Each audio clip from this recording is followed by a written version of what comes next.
The evening hung heavy with tension, a prelude to the storm brewing in our living room. "What do you mean she's moving in tomorrow?" I asked Greg, my voice barely containing the shock and anger. Greg didn't even flinch. "It's decided, Elise. Mom's coming to live with us." "It makes sense, especially now," he replied, his tone resolute. "How can you make such a decision alone?" I countered, feeling the walls of our home closing in on me. "What about our plans?" Greg wore that all-knowing look, the one that always set me on edge. "We'll convert your home office. It's the only logical solution," he said, dismissively adding, "You don't really need it. Besides, I pay the rent here, $3,000 a month. That gives me a say in how we use the space." I was stunned. This house, the one my parents had passed down to me, now felt alien, controlled by Greg's financial hold over it. "But this is my family home," I whispered, more to myself than to him. Greg's voice was cold, devoid of the warmth I once fell in love with. "Your family home or not, I'm the one footing the bills now. Get your stuff cleared out by tomorrow." That night, I couldn't sleep. The realization that our marriage was a facade built on the shaky grounds of financial power and silent submission hit me hard. The next morning, I woke up to the sound of my office being emptied. Marion, Greg's mother, arrived with her suitcases, an unwelcome guest in my own home. In the days that followed, the tension escalated. Marion's presence was overbearing. She rearranged the kitchen, criticized my cooking, and worst of all, subtly belittled me in front of our daughter Mia. I felt like a stranger tiptoeing around my own life. Greg became more distant, his conversations curt, his nights late. Our home, once filled with laughter and shared dreams, now echoed with the sounds of unspoken resentments and forced politeness. One evening, I overheard Greg and Marion discussing finances. "Elise doesn't contribute much anyway," Marion scoffed. "She should be grateful we're letting her stay." I felt a surge of anger. This was my family home, a place of cherished memories, now being reduced to financial transactions and power plays. The next morning, I confronted Greg. "I want to talk about the rent," I said, my voice steady despite the turmoil inside. This was my family's home. I never agreed to pay rent. Greg's response was a mix of arrogance and indifference. "Well, things change, Elise. I'm paying the bills, so technically, it's more my house than yours now." That was the moment I knew our marriage, a delicate balance of love and compromise, had crumbled under the weight of control and disrespect. I called my father, Nolan, my voice shaking. "Dad, I need your help. It's about Greg." As I hung up, I realized that this was just the beginning. I wasn't going to let Greg and Marion turn my life into their dominion. They might have underestimated me, thinking I'd crumble under their control, but they were wrong. I was my father's daughter, and I knew a thing or two about standing my ground. Sitting in the empty room that used to be my office, I couldn't help but reminisce about the early days with Greg. We were like two pieces of a puzzle, fitting perfectly with our differences. But now, those differences were tearing us apart. I remembered our first date, how Greg's laughter had echoed in the autumn air, how he had looked at me as if I was the only person in the world. It was hard to reconcile that memory with the man who had just usurped my family home. My phone buzzed, pulling me back from the past. It was a text from my father, Nolan. "All right, I'll take care of it. Meet me at the shop tomorrow." Nolan's auto repair shop had been a cornerstone of my childhood. It wasn't just a place of business. It stood as a testament to my father's hard work and dedication. Much like our family home, the shop held memories of a life once brimming with warmth and togetherness. The next day, I stepped into the familiar scent of oil and metal. Dad was beneath a car, his hands moving expertly as he worked. "Dad," I called out. He slid out from under the car, wiping his hands. "Elise, let's talk in the office." The office was a cozy space adorned with trophies from car shows and framed family photos. It encapsulated happier times. "I can't believe Greg is doing this," Dad said, his eyes reflecting a mix of anger and concern. "I know, Dad. I think it's time for some payback," I replied. Dad nodded, a determined look crossing his face. "What do you have in mind?" "I want Greg and Marianne out of the house. But I want to do it legally. Make them feel the consequences of their actions," I explained. Dad leaned back in his chair, pondering. "We can draw up a rental agreement, hike up the rent, make it impossible for them to stay." I felt a mix of relief and apprehension. This was the first step in reclaiming my life, but it also meant declaring war on Greg and Moran. "Let's do it," I said, surprising even myself with the resolve in my voice. Over the next few days, Dad and I meticulously crafted the rental agreement, a strategic plan designed to legally corner Greg and Moran. I couldn't help but feel a sense of satisfaction imagining their faces when they would see the new terms. Meanwhile, back at the house, Moran's true colors began to shine more vividly. She complained about everything from the way I dressed Mia to the brand of coffee I bought. Her words were like needles, subtle but piercing. One evening, I overheard her on the phone. "Yes, I've finally got a lease under my thumb. This house will be ours soon." Fury and disbelief coursed through me. How could she be so callous, so manipulative? But her words also steeled my resolve. This wasn't just about me anymore. It was about protecting Mia from this toxic environment. The day arrived to present the rental agreement to Greg and Moran. I walked into the living room, the document in hand, my heart pounding. "Greg, we need to talk about the house," I said, my voice steady. As Greg's eyes scanned the pages, I saw a range of emotions flicker across his face. Confusion, disbelief, and finally, anger. "This is absurd. The rent's been raised tenfold," he exclaimed. I said, meeting his gaze, "It's the market rate for this property. If you can't afford it, you'll have to find somewhere else to live." Greg's face turned red, his anger palpable. "You can't do this to us," he protested. "I can, and I am," I replied, feeling a sense of empowerment I hadn't felt in years. "This is my family home, Greg. You've forgotten that, but I haven't." The days following the presentation of the rental agreement were a blend of silent battles and open confrontations. Marian's true nature, once hidden under a veil of polite intrusion, now emerged in full force. One evening, I was setting the table for dinner when Moran entered the kitchen. Her eyes quickly scanned the room, landing on the simple yet nutritious meal I had prepared. "This is what you call dinner?" she scoffed. Back in my day, we knew how to provide for our families properly. I clenched my teeth, forcing a polite smile. "It's healthy, and Mia likes it," I defended. Marian snorted, dismissing my efforts with a wave of her hand. "Children don't know what's good for them.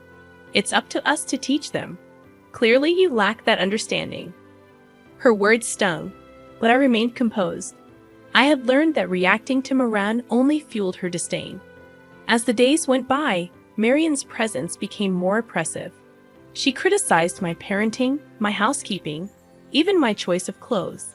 It was as if she was deliberately trying to provoke me. One afternoon, I returned home from a quick errand to find Mia in tears, and Marian sitting calmly in the living room reading a magazine. "What happened?" I asked, rushing to comfort my daughter. "Your child is just being fussy as usual," Moran replied without looking up. "I don't have the patience for such nonsense." I held Mia close, feeling a surge of protective anger. How could she be so cold towards her own granddaughter? Later that week, I had a meeting with a potential client for my small business. "Marin, could you please watch Mia for a couple of hours?" I asked, hoping for a bit of cooperation. Moran looked at me, her expression one of annoyance. "Fine, but make it quick. I have plans later." I returned from the meeting to find Mia once again in distress. Moran was nowhere in sight. After calming Mia down, I confronted Moran. "Where were you? I trusted you to look after her." Moran rolled her eyes. "I had to step out for a bit. She was sleeping anyway. What's the big deal?" The big deal was that Marion's selfishness was now affecting Mia, my most precious treasure. I realized then that Moran would never change. Her contempt for me had spilled over to Mia, and I wouldn't tolerate it any longer. I called my father that night, my voice trembling with a mix of anger and determination. Dad, it's getting worse. She's not just targeting me now, she's neglecting Mia. Nolan's response was swift and resolute. We need to speed up our plan. It's not safe for you and Mia there anymore. The following day, I observed Greg and Moran whispering in the living room, their heads close together in what seemed like conspiracy. What are you two plotting now? I asked, a hard edge to my voice. Greg looked up, his expression feigning innocence. Just discussing some financial matters, nothing for you to worry about, he replied. But I knew better. The rental agreement had unsettled them, and now they were scrambling. I could almost smell their desperation, a scent that, under different circumstances, might have been satisfying. Instead, I felt a cold resolve settling in my heart. They had underestimated me, thinking I would crumble under their pressure. But they were wrong. I was ready to fight back, not just for myself, but for Mia. The battle lines were drawn, and I was no longer a passive player in their game of control. I was about to change the rules entirely. Every day in the house felt like walking on a tightrope. Marion's presence loomed large, a constant source of negativity. Her comments were like thorns, pricking away at my patience and resolve. One evening, as I put Mia to bed, I'd overheard Moran speaking to Greg in hushed tones in the living room. Elise is not fit to be a mother. She's too soft, too indecisive. You need someone who can actually run a household efficiently. I stood frozen, listening to their conversation. Greg's reply was a weak agreement, a betrayal that cut deeper than any of Marion's sharp words. The next day, I confronted Greg. Do you really think I'm a bad mother? I asked, my voice shaking. Greg avoided my gaze. It's not just about being a mother, Elise. It's about being responsible, about being adequate. The word echoed in my mind, a stinging indictment of my role in this family. As the days passed, Moran's manipulations grew bolder. She rearranged the furniture to her liking, disposed of items she deemed unnecessary, and took over the kitchen, effectively pushing me to the margins of my own home. One day, I came home to find Mia crying inconsolably. Moran was in the kitchen, completely ignoring her. Why aren't you attending to her? I demanded, my heart racing with worry. Marion shrugged, a cold detachment in her eyes. She needs to learn to soothe herself. It's part of growing up. That night, I called my father, my voice a mix of anger and desperation. I can't do this anymore, Dad. Greg and Marion are destroying everything I hold dear. I need to get out. Nolan's response was immediate and firm. You and Mia come stay with me. We'll sort this out. I hesitated. Leaving the house meant giving up the fight, but staying meant subjecting Mia and myself to more torment. The decision crystallized the next morning when I found my personal belongings boxed up in the garage. Marion had decided they were cluttering the house. That act of violation was the final straw. I packed our essentials, taking one last look at the home that had once been a haven of love and happiness. As I closed the door behind me, a sense of relief washed over me. I was leaving behind the oppressive walls of that house, but I was also stepping into the unknown. Staying with my father brought a sense of peace. Months had passed without the warmth I once knew, but Mia's laughter filled the house once again. However, the battle was far from over. I sat with my lawyer to discuss the divorce proceedings. I want full custody of Mia, I stated firmly, and I want the house back. The lawyer nodded, recognizing the gravity of the situation. We'll build a strong case. You have rights. As the legal proceedings began, I realized this was more than just a divorce. It was a fight for my identity, my daughter's future, and justice against the tyranny of Greg and Moran. Greg's reaction to the divorce papers ranged from shock to anger. You're making a mistake, Elise. You won't win this, he warned. But I was resolute. I had endured enough. It was time to reclaim my life, and protect my daughter from the toxic environment they had created. I was no longer the passive, accommodating Elise. I was a mother, a fighter, ready to take back control.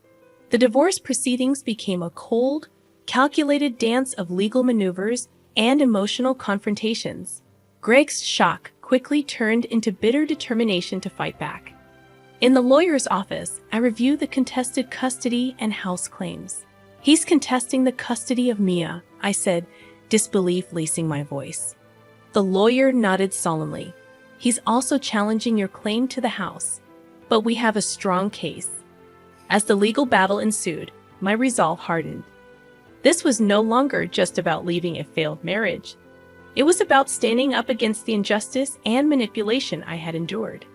In the midst of this, my father and I finalized our plan for the rental agreement, a strategic move designed to legally compel Greg and Marion to vacate my family home. One afternoon, I arrived at the house to deliver the new rental terms. Greg and Moran awaited me, their expressions a mix of defiance and curiosity. I handed Greg the document, watching his face as he read through it. "This is ridiculous. You're increasing the rent to an exorbitant amount," he explained. "Yes, Greg," I replied calmly. "That's the market rate for a property of this size and location." Moran interjected, her voice shrill with panic. "You can't do this to us, Elise. This is our home." "No, Moran," I countered, standing my ground. "This is my family home. You and Greg have made it clear that I'm not welcome here. So, if you wish to stay, these are the new terms." Greg slammed the document on the table, his anger palpable. "We'll fight this. You won't get away with it." But behind his words, I sensed his fear, the realization dawning on them that they were losing control. As I left the house, a bittersweet feeling enveloped me. Reclaiming my home was a significant step, but Mia's abandoned toys in the living room reminded me of the personal cost of this battle. The days that followed were a whirlwind of legal appointments and emotional upheaval. I clung to Mia, her innocence and love anchoring me in the storm. During one of the hearings, Greg's true colors came to the forefront. "Elise is unstable, Your Honor," he claimed. "She's not fit to be a sole custodian." My heart pounded as my lawyer countered his baseless accusations with evidence of my stable income and loving relationship with Mia. In a subsequent meeting, Greg's lawyer proposed a settlement. Greg is willing to relinquish his claim to the house in exchange for joint custody and a reduction in the rent, he said. I hesitated, torn between the desire to end this battle and the need to protect Mia from Greg and Marion's toxic influence. But then I remembered Mia's tears, Marion's callousness, and Greg's betrayal. This was about justice, setting an example for my daughter. "I refuse," I said firmly. "I will not compromise on Mia's well-being or my family home."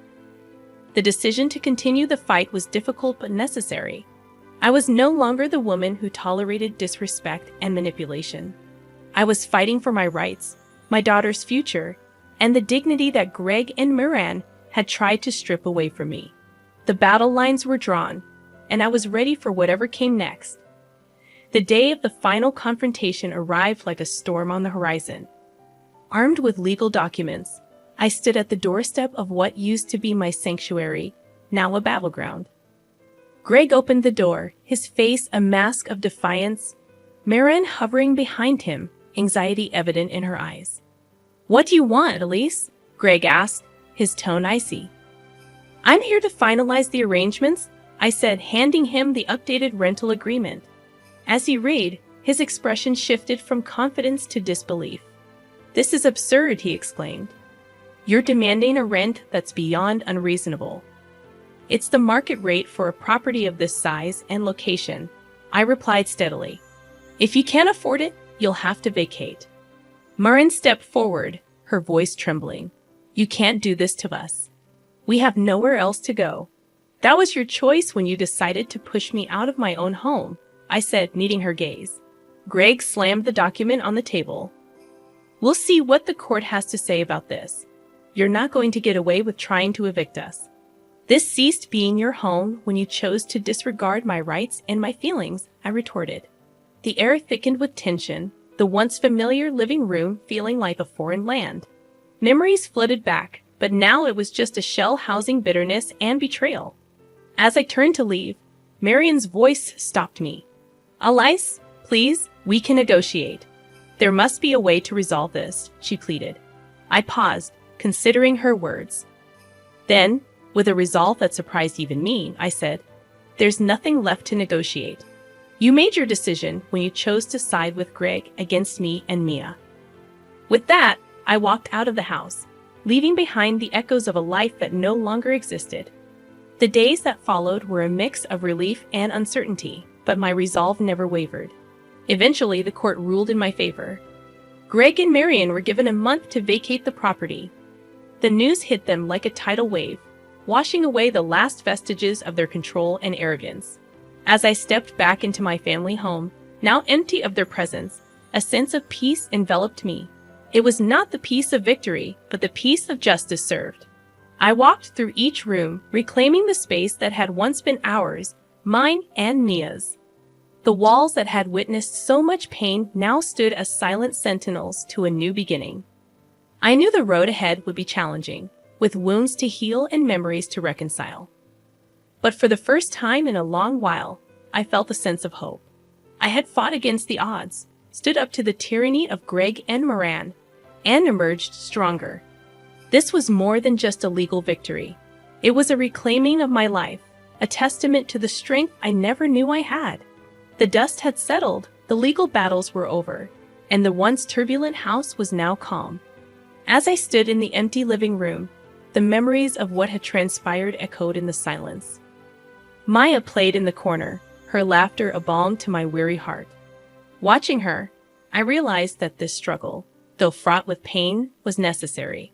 It wasn't just a fight for a house. It was a battle for our future, for our peace. The day Greg and Murray left, I saw a glimpse of realization in their eyes, a dawning understanding of the consequences of their actions. Moran looked back at the house, her expression one of loss and regret. Greg, defeated and subdued, didn't meet my gaze. In the weeks that followed, I focused on rebuilding my life. I returned to my small business, finding solace in the familiar routine and the support of my regular customers. Mia thrived in the newfound stability, her resilience a testament to the strength of our bond. One afternoon, as I was closing the shop, a familiar face appeared at the door. It was Greg. He looked different, the arrogance replaced by a certain humility. Elise, he began awkwardly. I wanted to apologize for everything. I listened, a mix of surprise and skepticism. Why now, Greg? He sighed, a deep, weary sound. Losing the house, the divorce. It made me realize how wrong I was, how much I lost because of my pride and my mother's influence. I considered his words, the years of pain and struggle flashing through my mind. Your apology doesn't change what happened, Greg, but I accept it for Mia's sake. Greg nodded, a look of relief passing over his face. Thank you, Elise, and I'm sorry truly. As he walked away, I felt a chapter of my life closing. Greg's apology didn't erase the past, but it offered closure, a finality to the turmoil we had endured. In the months that followed, I renovated the house, turning it into a home once again. The walls were repainted, the rooms refurnished, and new memories were made. It became a sanctuary for Mia and me, a place of healing and growth. I'd often sat on the porch, watching Maya play in the yard, reflecting on our journey. The challenges had been immense, but they had also revealed a strength I never knew I possessed. I had stood up against injustice, fought for my rights, and reclaimed my life from those who sought to control it. In the end, this was more than just a story of revenge. It was a tale of empowerment, of rising above the trials and tribulations to forge a better future for myself and my daughter. The house, once a battleground of conflict and manipulation, was now a haven of peace and hope. It was a reminder that sometimes the hardest battles lead to the most rewarding victories. As the sun set, casting a warm glow over the yard, I held Mia close, grateful for the journey that had brought us here. We had overcome, we had triumphed, and we were finally home.